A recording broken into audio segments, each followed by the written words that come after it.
안녕하세요. 이슈를 대신 읽어주는 남자 이대남입니다. 드디어 김수현과 김세론을 둘러싼 마지막 퍼즐이 맞춰졌습니다. 그동안 김수현을 힘들게 하고 배우로서 재기불능 수준까지 만들었던 것은 다름 아닌 미성년자였던 김세론과 6년간 사귀었다는 주장 때문이었는데요. 그러나 바로 어제 연예 뒤통령 이진호 씨는 이 사건의 가장 핵심인 미성년자 교제 여부에 대한 증거와 근거를 공개해 결론적으로 가세현에서 주장한 모든 자료가 허위이며 가짜라는 것을 밝혀냈습니다. 지금까지 가세현 김세희와 유족은 김수현이 2016년부터 2021년까지 약 6년간 김세론과 사귀었으며 2016년도는 김세론이 중학교 3학년 때였다는 것을 강하게 주장하면서 이것은 범죄라며 몰아세웠는데요. 이 방송으로 인해 김수현은 그루밍 범죄라는 꼬리표가 달리면서 곧바로 모든 광고에서 손절을 당하고 디즈니 플러스에서 방영 예정이었던 너고프마저 방영이 보류되는 등 120억 원의 광고 위약금과 1,800억 원이라는 엄청난 금액의 드라마 위약금까지 물어야 할 정도로 배우로서 그리고 한 사람으로서 모든 게 무너져 버렸습니다.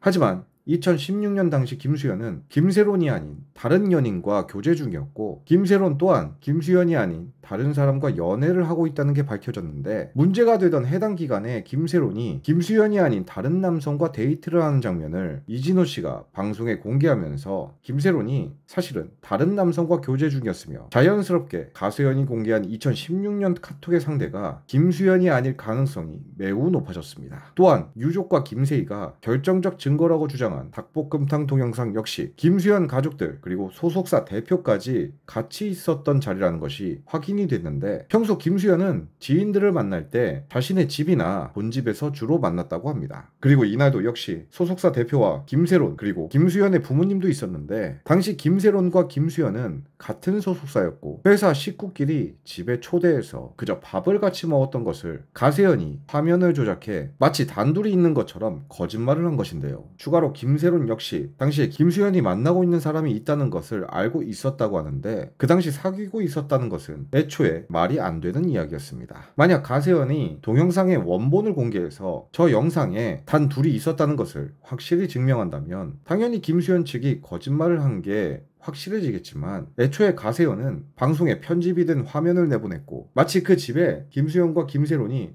단둘이 있었던 것처럼 소개를 했습니다. 한마디로 정말 저 두 사람이 단둘이 집에 있었다면 화면을 편집할 필요조차 없는데 편집을 했다는 것 자체가 거짓말을 하기 위해 조작했다는 증거가 되는 것인데요. 이토록 김세희와 유족의 거짓말이 명백한데 우리가 계속 김세희의 말과 자료를 믿을 필요가 있겠습니까? 게다가 김세희는 자신의 거짓말이 들통나서 자신이 불리해지자마자 바로 김수현 사건을 버리고 유진스 사건을 폭로하겠다고 나섰는데 정말 김세희의 저 뻔뻔함은 어디서 나오는 것인지 그저 놀라울 따름인데요. 김수현 측에게 고소를 당한 김세희는 조만간 120억 원의 손해배상을 할 준비를 해야 하고 동시에 가세현에 붙어서 무고한 사람을 모함한 유족과 가짜 이모 또한 허위 사실과 무고죄까지 더해져 무거운 처벌을 받아야 할 수도 있습니다. 자신의 딸의 명예를 지키기 위해 김수현을 저격한 유족은 자신들의 거짓말과 조작으로 인해 오히려 고 김세론에게 또 다른 상처를 주었으며 심지어 김세론의 과거까지 밝혀지면서 오히려 유족이 세론의 명예를 실추시키는 최악의 선택을 하였는데요. 도대체 무엇 때문에 김수현에게 그토록 인정과 사과를 요구한 것인지는 잘 모르겠지만 어쩌면 오히려 사과와 인정을 해야 하는 사람은 다름 아닌